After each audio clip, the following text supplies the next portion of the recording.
President Donald Trump is doing another major rebranding exercise, this time targeting the Pentagon, America's defense headquarters based in Virginia.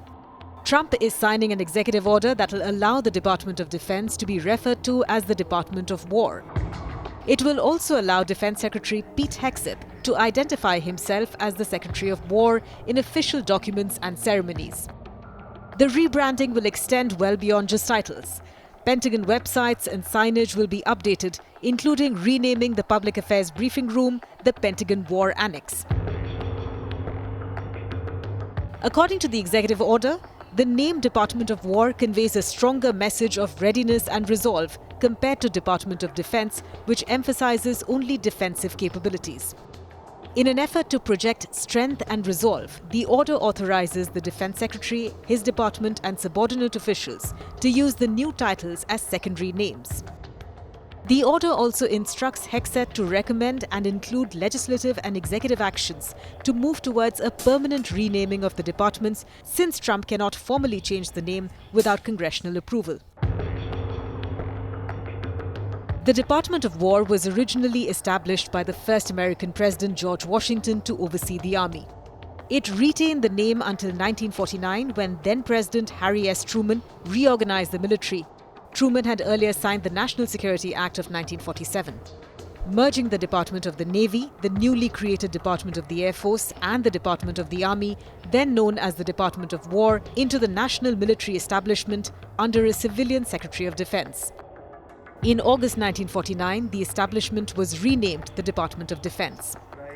According to Trump's executive order, restoring its name will sharpen the focus of this department on our national interest and signal to adversaries America's readiness to wage war to secure its interests. The White House is yet to say how much a permanent rebrand could cost, but American media expects $1 billion price tag for the overhaul of hundreds of agencies, emblems, email addresses, uniforms and more, possibly hampering the Pentagon's efforts to cut spending and waste. Trump has repeatedly floated the idea of the name change, arguing that the US had an unbelievable history of victory in both world wars under the previous name. Both Trump and Hegseth have sought to refocus the department on war fighting and a warrior ethos. They have argued that the department has become too focused on diversity, equity and inclusion programs and woke ideology.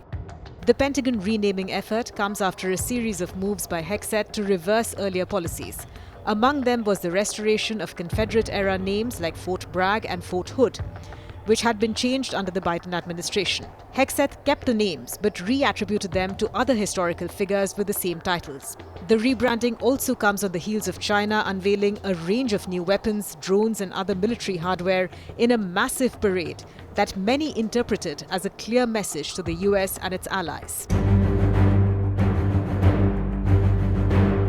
The irony is that Trump is doing this exercise while simultaneously lobbying hard for a Nobel Peace Prize.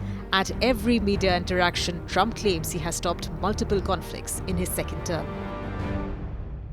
Stopped wars between India and Pakistan, the Democratic Republic of the Congo and Rwanda. That was going on for 30 years. And by the way, India-Pakistan was probably going to end up in a nuclear war if they kept, they shut down 5 planes in the last attack. And it was back and forth, back and forth, back and forth. And I called them and I said, listen, no more trade. If you do this, you're not going to be good. But they're both powerful nuclear nations, and that would have happened, and who knows where that would have ended up. And I stopped it. Iran, you saw, we took out their... The winner of the Nobel Peace Prize is due to be announced by the Norwegian Nobel Committee on the 10th of October. 4 previous US presidents have been awarded the honor, including Trump's political adversary, Barack Obama. But will Trump's warrior ethos push come in the way of his Nobel Peace Prize dream?